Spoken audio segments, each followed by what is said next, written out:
हां, कल्पना करा एक 4-5 वर्षांचं लहान मूल आहे, ज्याला अजून नीट रस्ता पण ओलांडता येत नाहीये. आणि ते एकटंच हातात पिशवी घेऊन चक्क बाजारात निघालंय. बापरे. हो ना, आजूबाजूला गाड्यांची एवढी वर्दळ आहे, अनोळखी लोकं आहेत आणि हे पोरगं स्वतःच्या दुप्पट वजनाचं सामान आणायला चाललंय.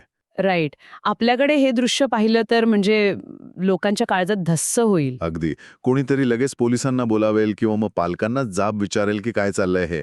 पण जपानमध्ये ना, हे अगदी रोजचं दृश्य आहे. हो, अगदी सामान्य गोष्ट आहे तिथे. आणि आणि सर्वात आश्चर्याची गोष्ट म्हणजे जगभरातील शिक्षण क्षेत्रात या जपानी मुलांबद्दल नेहमीच एक प्रचंड कुतूहल असतं. बरोबर. हं, आपण जर पिसा म्हणजे प्रोग्राम फॉर इंटरनॅशनल स्टुडंट असेसमेंटची आकडेवारी पाहिली ना, तर 2022 मध्ये जपानी मुलांनी गणितात आणि विज्ञानात जगात पहिला क्रमांक मिळवलाय. हो, गणितात त्यांचे 536 गुण होते आणि विज्ञानात 547. अरे वा. म्हणजे केवळ अभ्यासातच नाही, तर त्यांच्यामध्ये जो संयम असतो ना, तो पाश्चिमात्य देशांतील मुलांपेक्षा कितीतरी पटीने जास्त असतो. हो, त्यांचा स्वतःच्या भावनांवरचा कंट्रोल खूप भारी असतो. मग हे कसं शक्य आहे? म्हणजे ही मुलं जन्मजातच इतकी इंटेलिजंट असतात का? त्यांच्या मेंदूत काही वेगळीच रचना असते का? आजच्या या सखोल चर्चेत आपण याच रहस्यमय वाटणाऱ्या जपानी पद्धतींच्या मुळाशी जाणार आहोत. नक्कीच. आणि इथं सर्वात लक्षवेधी गोष्ट म्हणजे मला अगदी सुरुवातीलाच एक मोठा गैरसमज दूर करायचा आहे. कोणता गैरसमज? सहसा जेव्हा आपण बुद्धिमत्तेबद्दल बोलतो ना, तेव्हा आपल्या डोक्यात एक पक्की समजूत असते, एका एका मेडिकल रिपोर्टसारखी. मेडिकल रिपोर्ट म्हणजे कसं? म्हणजे जसं हाड मोडल्यावर एक्स-रेमध्ये ती पांढरी रेष दिसते आणि डॉक्टर म्हणतात, हे बघा, इथे फ्रॅक्चर आहे. बुद्धिमत्तेचंही आपल्याला असंच वाटतं. अच्छा, म्हणजे ती अनुवांशिकतेमध्ये जेनेटिक्समध्ये लपलेली असते असं आपल्याला वाटतं. अगदी तसंच. ती जणू जन्मतःच ठरलेली ब्लूप्रिंट आहे असं आपण मानतो. पण संशोधनातून हे वारंवार सिद्ध झालंय की जपानी मुलांची ही बुद्धिमत्ता त्यांच्या जनुकांमध्ये किंवा डीएनएमध्ये अजिबात दडलेली नाहीये. खरंच. म्हणजे यशाचं रहस्य त्यांच्या शरीरात नाहीये, तर त्यांच्या आजूबाजूच्या वातावरणामध्ये आहे. बरोबर. त्यांचे हे यश त्यांच्या वातावरणात आणि घरातून मिळणाऱ्या संस्कारांमध्ये दडलेले आहे. ओके. जपानमध्ये एडो काळापासून एक अत्यंत ठाम समज आहे. ते मानतात की सर्व मुलं जन्मतः अगदी समान बुद्धिमत्तेची असतात. थांबा. सर्व मुलं समान म्हणजे कोणीच जास्त हुशार किंवा कमी हुशार नसतं जन्मता? त्यांच्या मते तरी नाही. त्यांच्यात कोणताही जन्मजात फरक नसतो आणि जे काही बदल घडतात ते केवळ त्यांच्या आजूबाजूच्या वातावरणामुळे आणि त्यांनी स्वतः घेतलेल्या मेहनतीमुळे. हे ऐकायला खूप छान वाटतंय, पण वास्तवात हे कसं शक्य आहे? म्हणजे प्रत्येक मूल वेगळं असतं ना, काहींना गणित लवकर समजतं, काहींना वेळ लागतो. मग ते जन्मताच समान आहेत हे कसं मानता येईल? गांबारू ही अत्यंत शक्तिशाली जपानी संकल्पना समोर येते. गांबारू. हो, गांबारू या शब्दाचा अर्थ होतो कोणत्याही अडचणीच्या काळातही जिद्दीने प्रयत्न करत राहणे. जपानमध्ये मुलांच्या यशाचे मोजमाप त्यांच्या जन्मजात हुशारीवर कधीच केले जात नाही. मग कशावर करतात? त्यांनी घेतलेल्या मेहनतीवर. एक सोपं उदाहरण घेऊया. पाश्चिमात्य देशांत किंवा अनेकदा आपल्याकडेही मुलं जेव्हा परीक्षेला जातात तेव्हा आपण त्यांना काय म्हणतो? आपण म्हणतो गुड लक किंवा नशीब साथ देव. बरोबर. पण जपानमध्ये मुलं परीक्षेला जाताना त्यांना गुडलक असं कधीच म्हटलं जात नाही. मग काय म्हणतात ते? त्यांना गंबत्ते असं म्हटलं जातं. गंबत्ते. त्याचा अर्थ काय होतो? त्याचा अर्थ होतो तुझे सर्वोत्तम प्रयत्न कर. म्हणजे बघा, इथे नशिबावर किंवा योगायोगावर अवलंबून राहण्याची वृत्तीच नाहीये. अच्छा. सर्व नियंत्रण स्वतःच्या मेहनतीवर आणि प्रयत्नांवर आहे. अरे वा, हा खूपच सूक्ष्म पण मोठा फरक आहे.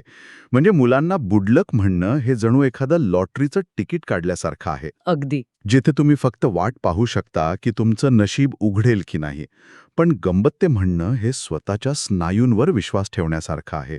नियंत्रण तुमच्याच हातात आहे. हो, अगदी योग्य उपमा दिलीत तुम्ही. मला आठवतंय, 7 वेळा पडा, 8व्यांदा उभे राहा, अशी एक प्रसिद्ध जपानी म्हण आहे.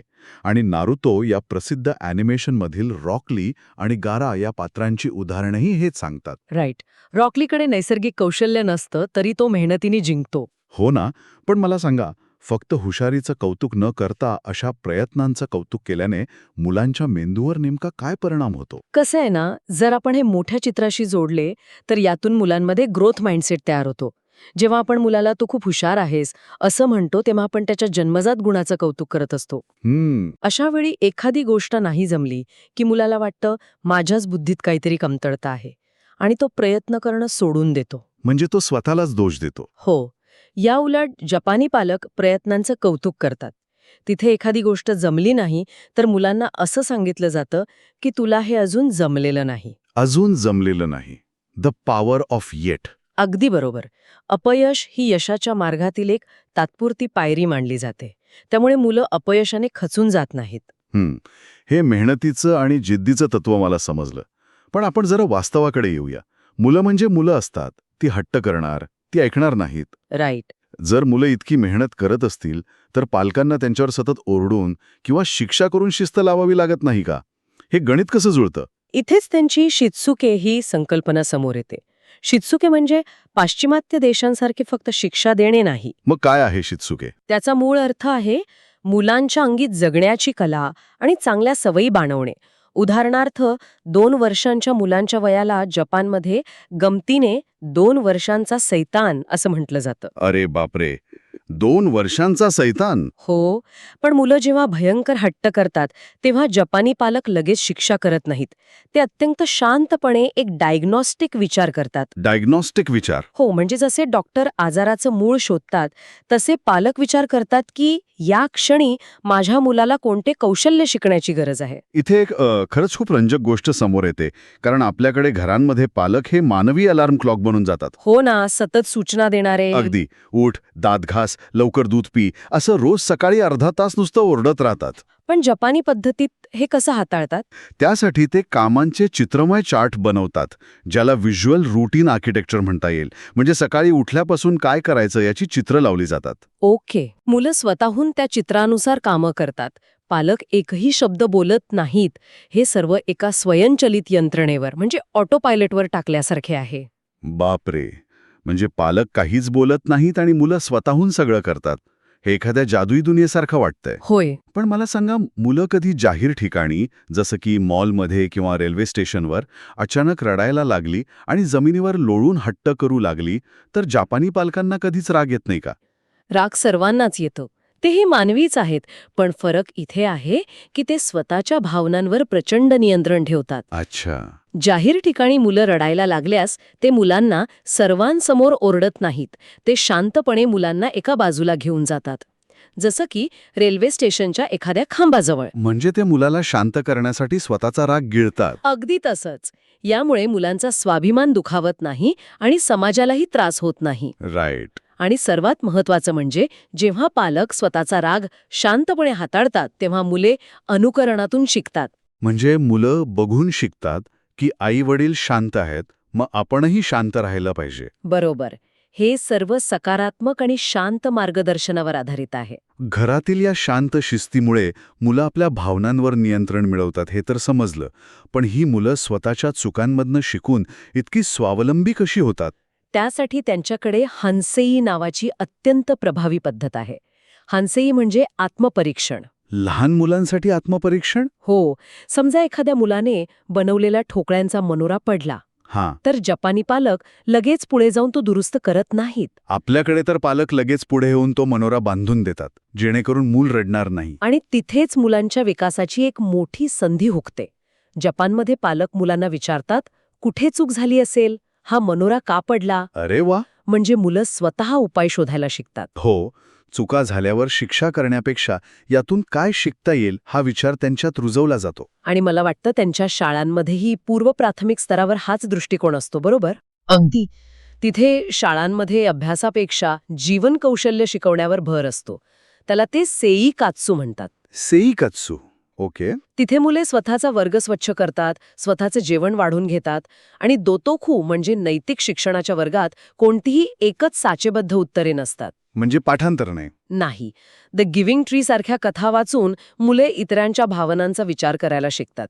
त्याला ओमोयारी म्हणजे एम्पथी म्हणतात. हे सगळं ऐकत असताना मला मगाशी मी जे उदाहरण दिलं होतं त्याची आठवण झाली.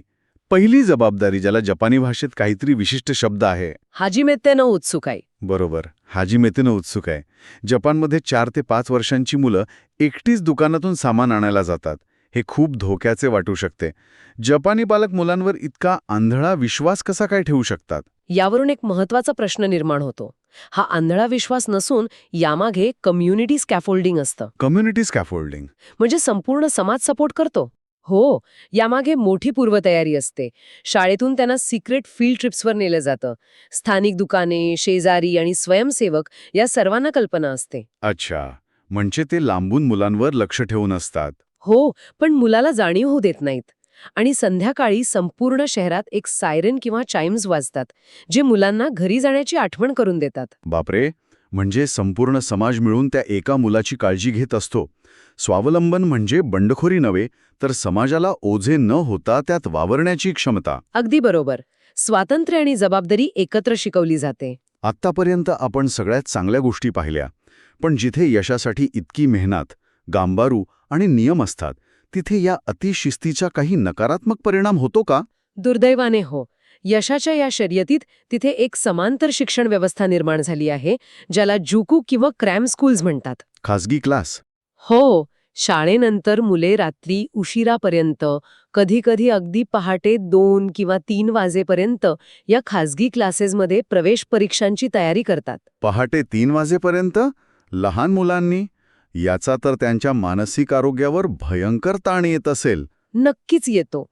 आणि या अफाट ताणामुळे जपानमध्ये हिकिकोमोरी नावाची एक भयंकर समस्या उद्भवली आहे. हिकिकोमोरी म्हणजे नेमकं काय? यात तरुण मुले या स्पर्धेच्या ताणाखाली इतकी कोलमडून जातात की ते स्वतःला समाजापासून पूर्णपणे तोडून घेतात. ते वर्षानुवर्षे एका खोलीत बंदिस्त राहतात. अरे रे, हे खूपच वाईट आहे. हो, अर्थात काही मुले या ताणाशी जुळवून घेतात आणि समाजाचा समतोल न बिघडवता स्वतःचा मार्ग शोधतात. पण ताण तर असतोच. तर या सगळ्याचा नेमका अर्थ काय? कोणत्याही चांगल्या गोष्टीचा अतिरेक वाईटच असतो. म्हणजे आता जपानमधील शिक्षण पद्धती यंत्र बनवण्याऐवजी मुलांना माणूस बनवण्याकडे परत वळत आहे का? होय, जपान सरकार आता समजून चुकलं आहे की जुनी घोकमपट्टीची पद्धत भविष्यातील आव्हानांसाठी पुरेशी नाही. मग त्यांनी काय उपाय शोधलाय? त्यांनी सोसायटी 5.0 चे ध्येय ठेवून शिक्षण पद्धतीत मोठे बदल केले आहेत. आता ते क्रिटिकल थिंकिंग म्हणजे चिकित्सक विचार आणि तंत्रज्ञानावर भर देत आहेत. म्हणजे त्यांना आता अशी पिढी घडवायची आहे जी फक्त आज्ञाधारक नसेल तर स्वतः विचार करून नवनवीन समस्या सोडवू शकेल. अगदी बरोबर. आजच्या या सविस्तर विश्लेषणातून आपण खूप काही शिकलो. गांबारू म्हणजे जन्मजात हुशारीचं नाही तर मेहनतीचं कौतुक करणं. हो, the power of yet. Right. शित्सुके म्हणजे सूचना देण्याऐवजी रुटीन सेट करणं. हान्से म्हणजे चुकांमधून काय शिकता येईल याचा विचार करणं. आणि स्वावलंबन म्हणजे मुलांना छोटे निर्णय स्वतः घेऊ देणं. जाता जाता मला श्रोत्यांसाठी एक वेगळा आणि विचार करायला लावणारा मुद्दा मांडायचा आहे. कोणचा मुद्दा? जर आपण मुलांच्या चुकांकडे गैरवर्तन म्हणून न पाहता एखादी कौशल्य नसणे या दृष्टिकोनातून पाहिले तर काय होईल? म्हणजे मूल मुद्दाम त्रास देत नाहीये तर त्याला ते कौशल्य अजून जमलेलं नाही असं समजायचं? अगदी तसंच. यामुळे पालक म्हणून आपला स्वतःचा मानसिक ताण किती कमी होईल याचा विचार करा. खरंच खूप कमी होईल. पुढच्या वेळी जेव्हा घरातलं लहान मूल हट्ट करेल तेव्हा त्याला शिक्षा करण्याऐवजी आपण क्षणभर थांबून हा विचार करू शकतो की असे कोणते कौशल्य आहे जे मला या क्षणी माझ्या मुलाला शिकवण्याची गरज आहे. किती सुंदर आणि सकारात्मक विचार आहे हा. पालक म्हणून आपण सर्वांनीच हा विचार अंमलात आणायला हवा, जेणेकरून आपण आपल्या मुलांच्या विकासाला एक उत्तम दिशा देऊ शकू. यावर नक्की विचार करा.